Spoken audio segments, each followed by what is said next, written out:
tarde a todos. Sou o Leandro. Eu organizei esse grupo, Base Filosófico, não sei se vocês conhecem, já ouviram falar. Mas quando eu vim para a faculdade, eu senti falta de ter esse ambiente, sabe, de poder conversar, ainda mais estando aqui na área da saúde, você não tem muito lugar para poder trocar uma ideia, umas conversas mais profundas e tudo. Aí eu criei esse grupo. Eu trouxe essa aula aqui um pouco para trazer uma temática um pouco diferente, que é uma visão que eu costumo ter, de olhar para fora e ver o que eu consigo aprender com as coisas que estão externas. Tá? Alguém sabe o que é um fractal? O que vocês entendem de fractal? É basicamente um objeto geométrico que normalmente é feito através de ramificações, então o todo se parece com um pequeno pedaço e ele é principalmente utilizado para representar o mundo exterior. Então a gente observa padrões fractais em diversos locais do nosso mundo cotidiano. Basicamente é isso mesmo, um fractal. Então, só formas geométricas vão se repetir cada vez em escala menor. A gente tem vários exemplos, especialmente na natureza. E por muito tempo, a gente tinha que os estudiosos, né, da matemática, especialmente, pegavam a geometria e só viam o que dava para você fazer mais fácil, que era a geometria mais básica, por assim dizer. E o que fugia disso, eles não estudavam porque eles diziam que era uma coisa aleatória. Até que veio Benoit Mandelbrot e criou esse conjunto matemático que descrevia, conseguia, através de uma forma matemática de computação, formar um gráfico que tinha esse aspecto de fractal. Como vocês podem perceber, vai repetindo a mesma estrutura em vários níveis diferentes. E, curiosamente, isso vem de uma forma bem simples. Não vou entrar muito em detalhe aqui, que não é o nosso foco. Mas, basicamente, você só usaria tipo, um número irracional ao quadrado, você conseguiria ter esse gráfico tão bonito, por assim dizer. E tem algumas variações também do conjunto dele. E esse conjunto de Julia, por exemplo, está dentro do conjunto de Mandelbrot também. Tem vários outros, tem um do Burning Ship, não sei se alguém já viu. Parece que é um navio aqui, não é bem grande. E aí, de um tempo para cá, eles começaram a usar esses conhecimentos também para estudar física. Como a gente sabe, na física a gente tem muita coisa que é caótica, né? O universo tende ao caos, essa é a parte de entropia e tudo. Que antes não conseguia estudar tão bem se você não tinha essa visão do que era o fractal e desse caos, dessas leis que regem a natureza. Então ele ter trazido essa visão matemática começou agregando muito mais para poder estudar esses eventos. Assim.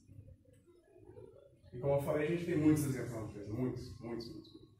Ali primeiro a gente tem a nossa polarização do placebo.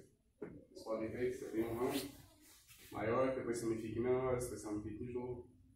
Assim como os vasos sanguíneos do nosso corpo, em rios também. Se pegar o rio Amazonas, se olhar por satélite, você vê que tem uma estrutura fractal muito bem delimitada. Nas ondas, que além de ser um fractal, também é um exemplo claro de caótico. Né? Coisa muito caótica.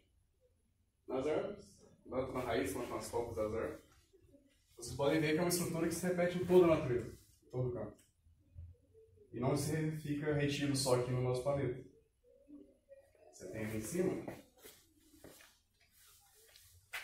Você sabe o que é isso aqui? Parece uma rede neuronal, não parece? Tem um neurônio conectando com o outro. E isso é basicamente uma representação da galáxia, do nosso universo. Você consegue ver que a forma dele é muito parecida com o que a gente tem no neurônio. Então você tem basicamente uma escala muito absurda de fractal. Você é um fractal do tamanho do universo repetindo dentro da nossa cabeça. E eu particularmente acho muito legal. E aqui a gente tem o ENIAC, né, que atualmente eles conseguiram descobrir que é a estrutura maior do universo. Lá dentro, bem pequenininho, a gente teria a Via Láctea. Você vê o quão pequeno a gente é perto disso. E mesmo aqui você tem estruturas que se repetem muito parecidas com essa aqui. Em folhas, em plantas, mas no raio também a gente tem gelo no nosso coração. E aí vocês devem estar se perguntando, mas como é que... Para que serve isso? Né? O que esse cara está querendo falar aqui? Que eu consigo aprender com fractal? Alguém tem alguma ideia? Padrão? Também. Na utilização dos fractais para... Por exemplo, eu sei que na medicina, eu não sou da medicina, então eu posso falar para você. Mas eu sei que na medicina você utiliza fractais para, por exemplo, sei lá, tumores que possuem que vão crescendo de maneira um pouco irregular, mas que ao mesmo tempo você consegue aproximar o padrão fractal. Então você consegue se aproximar do tumor e ver a evolução dele. Eu sei que tem muitas aplicações assim de fractais, seria nesse sentido que você está falando? Então o que eu queria trazer aqui é uma visão um pouco diferente. Igual eu falei, eu costumo olhar para fora e ver o que consigo trazer para dentro de mim. Então seria um aspecto não puramente técnico de desenvolvimento, de terapêutica, coisa do tipo, mas de olhar para isso e pensar, para que eu posso aplicar isso no meu dia a dia, na minha vida. Curioso, né? E a gente tem fractais também na humanidade. Eu trouxe um exemplo aqui. Vocês sabem o que é o prédio? É o nosso HC. E bom, esse HC o que acontece? Eu percebi, comecei a pensar nisso, fractal, um dia que eu fui entrando lá. Percebi que tinha muita gente entrando, muita gente saindo.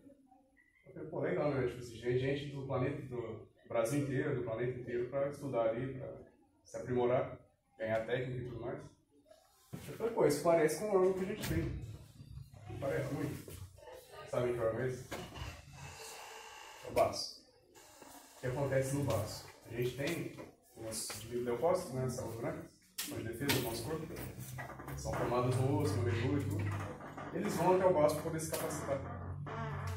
A gente percebe que você tem uma repetição da história. De certa forma, o nosso HC funcionaria como um baço.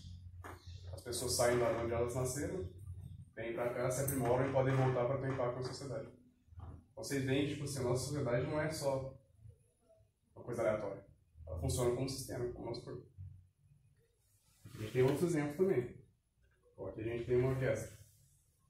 Se na orquestra você tem um instrumento desafinado, você tem um músico que está fora do compasso, você estraga totalmente a peça.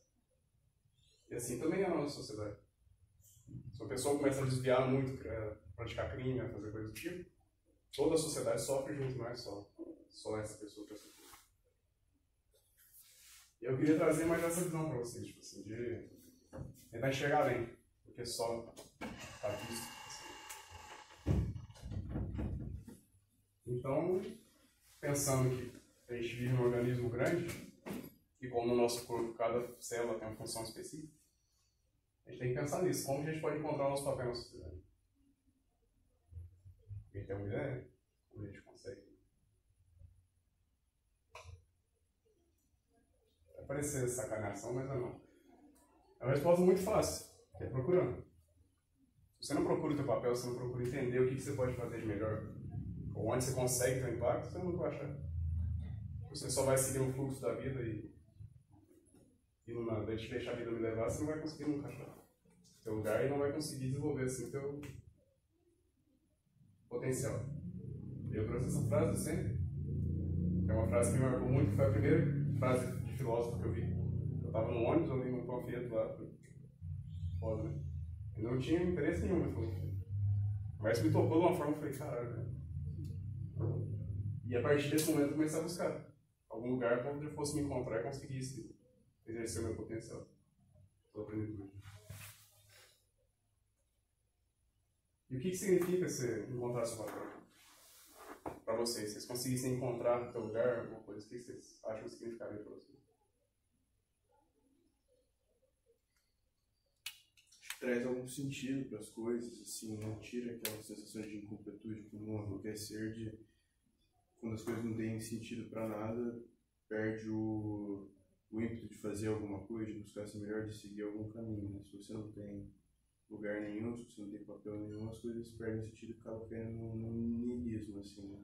Acaba que essa busca de encontrar um papel, encontrar seu lugar, acaba sendo a busca comum para qualquer ser, né? Mas principalmente dentro da racionalidade humana, acho que é mais significativo, assim. É que o ser humano precisa, né? Tem esse sentido. Porque querendo ou não, a gente não é igual ao animal que está lá, tipo assim, a sobrevivência basta. A gente já passou dessa etapa, então como a gente já tem a sobrevivência meio garantida, entre muitas aspas aqui, porque tem muita gente que não tem, que vive numa situação que tem que trabalhar para sobreviver, mas a gente tem que ter um sentido na vida também, senão você tem um esvaziamento muito grande. Mas atualmente você tem tido um boom de depressão e transtornos psiquiátricos, justamente por isso. Porque você tem tanto bombardeamento que a pessoa não pensa no que ela está fazendo. O cérebro dela está tão cansado que ela não consegue perceber que o que ela está fazendo não faz sentido nem para ela. E isso eu costumo chamar de assumir o protagonismo da sua vida. Que seria você conseguir assumir as regras da tua vida e tomar escolhas, né? E ter atitudes baseadas no que você realmente acredita.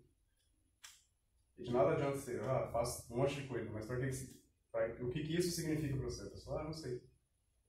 Então por que você está gastando seu tempo e sua energia com isso? Que era o que o Kant chamava de esclarecimento, né? Exatamente a mesma definição. E aí, para que a gente tem que fazer isso, né? Porque quando a gente age como coadjuvante na nossa própria vida, os problemas não vêm só pra gente. Vai muito além.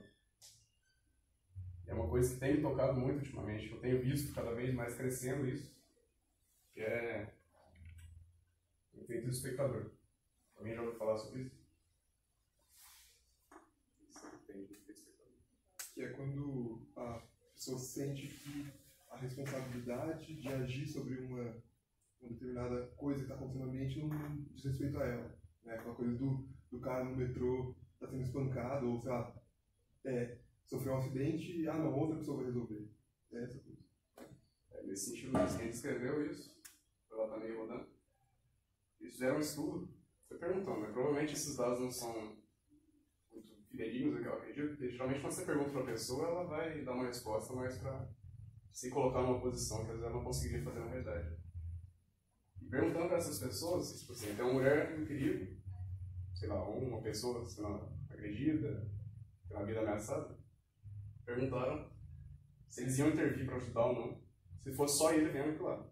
70% das pessoas falou que ia. Só que aí, quando perguntaram para ele, se tiver mais gente em volta, você vai ou não? Sei que esse número já reduz para 40%. E às vezes, mesmo nesses 70% aqui, que eu acredito que o número seria muito menor, as pessoas vão se abster porque falam, não é problema meu. Muita gente fala, né, briga de marido e mulher, se não mexe com mulher. Eu não acredito muito nisso. Mas isso é muito interessante, porque eu acho que isso é um efeito psicológico muito interno e comum da questão do amadurecimento. Assim, acho que todo mundo já sentiu uma coisa assim quando a gente é criança, a gente sempre tem a sensação de que alguém vai vir salvar, sabe? Isso é uma frase comum, assim, dentro de alguns livros, de alguns filmes que falam, né, que o amadurecimento é você perceber que você tem que ter esse papel, né? Então, muitas vezes acontece muitas pessoas estarem em sofrimento e elas não buscarem ou não assumirem esse papel esclarecido de protagonismo por terem a sensação subjetiva de que algo vai vir e algo vai ter esse papel de salvar realmente. Assim, muitas vezes as pessoas não saem desse ciclo vicioso, né? Acho que o amadurecimento é você saber chegar num ponto que você não pode ficar nessa questão do masoquismo, de ficar gostando do filme, esperando, achando que alguém está te observando, que alguém está dando sentido para as suas questões interiores, assim. E vem muito da cultura nossa de esperar um salvador. A gente pode ver exemplos claros nas eleições. O pessoal acha que se você votar no tal político vai resolver todos os problemas. Mas no dia a dia, chegar lá, a pessoa não faz nada para mudar. E a pessoa passando fome do lado não consegue nem dar R$2 para a pessoa. E aí? Não, isso é culpa do governo. O governo tem que resolver. Mas se você não faz nada, como é que você está esperando alguém para resolver? Tem vários exemplos de quando isso deu muito errado. Eu até trago um dia eu estava no restaurante universitário. Pra quem não sabe, eu era um bombeiro militar antes de vir pra cá. E do nada eu vi um vulco lá longe, parece que a menina tinha caído, deixou cair o prato. Eu falei, vou lá ver o que é, né? Ela tava convulsionando, a língua caiu, ela tava asfixiando. E é de se esperar que teria vários estudantes lá que saberiam fazer alguma coisa. Ninguém tinha nem levantado pra ver como é que ela tava. Na expectativa de alguém vai lá resolver. Aí depois que eu ajudei ela, né? Ela voltou a respirar e tudo. Fui embora pensando, falei, se eu não tivesse lá. Quanto tempo quer ele ficar sem ar? As sequelas que ele ter? Tudo isso por medo de ir lá e com a mão na pessoa. Essa expectativa de que alguém vai lá ajudar. Então vocês percebem que, tipo assim, se agir como coadjuvante na sua própria vida, tem impacto muito grande nos outros também. Porque você não consegue arcar com responsabilidades que às vezes não te pesariam tanto. Igual nesse caso, não tem risco nenhum na minha vida. Ainda assim, a gente não foi. Então, tem um outro caso muito complexo também que eu li, é até pesado, bem triste. De uma mulher que estava no meio da rua, o marido dela começou a brigar com ela, pegou uma faca e começou a esfaquear ela. Tinha várias testemunhas, várias. Em meia hora, não só ninguém agiu para tentar ajudar ela, como ninguém nem chamou a polícia.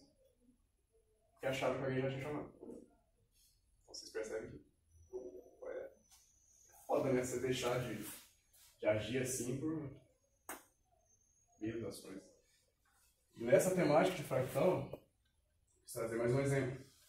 O que acontece no nosso corpo quando você tem essa passividade no nosso corpo? Então, normalmente, todos os dias a gente vai ter uma célula que vai estar saindo do esquema lá e vai começar a produzir muito. Começa a se reproduzir fora do controle. E aí o que acontece? Esses leucócitos, eu falei mais cedo, vão lá e vão bater. Aí beleza, show de bola, não vai ter problema nenhum. Mas o que acontece quando o teu leucócito não age? Quando ele deixa a célula lá progredindo? Vai formar um câncer. Não preciso nem falar muito, até quem não é da área da saúde sabe o que um câncer faz, né? Vai levar a pessoa ao pior estado dela e matar rapidinho. Da mesma forma é na sociedade. Todo mundo tem um papel de poder ajudar de alguma forma. Não estou falando aqui que você tem que se expor ao perigo ou coisa do tipo. Não. Muito pelo contrário, né? Você não vai querer ser mais uma vítima lá. Mas pelo menos chamar ajuda, ou então juntar mais gente para tentar ajudar. Qualquer situação que seja. Porque senão você corre risco de ir cultivando cada vez mais um câncer. E o pessoal tende muito também a esperar as coisas escalarem para o pior, em vez de agir mais cedo. Vocês percebem como que os fractais, você pensar nisso, tentar olhar para fora, tentar trazer para dentro, você consegue talvez melhorar um pouco o mundo que a gente tem ao redor da gente. A gente fica muito nessa expectativa de esperar que no futuro as coisas vão ser melhor. Mas é difícil que as coisas não fiquem melhor no futuro se ninguém age. Mesmo no efeito do espectador, se todo mundo está esperando, ninguém faz nada. E aí nada melhor. Se uma pessoa começa a movimentar, o restante começa a olhar e fala, pô, mas eu consigo fazer também. E aí tem outro efeito também que eu pensei, em relação a essa passividade, esse efeito de coadjuvante. Que é de não pensar no que você está fazendo. Você só vai como nada. Tipo, todo mundo está indo, eu vou também. Sem pensar no sentido daquilo que você está fazendo. Então vocês veem que esses dois efeitos são opostos. Um é de não agir, o outro é de agir sem pensar. Mas os dois refletem a mesma coisa, porque senão não assumir o teu papel. Você não tem o protagonismo. Você não pegar as rédeas da tua vida e falar, não, vou fazer o que eu tenho que fazer aqui. O que eu queria trazer era mais isso, só para dar uma guiada na discussão. Eu queria saber se alguém tem algum comentário, alguma coisa que compartilhar com a gente.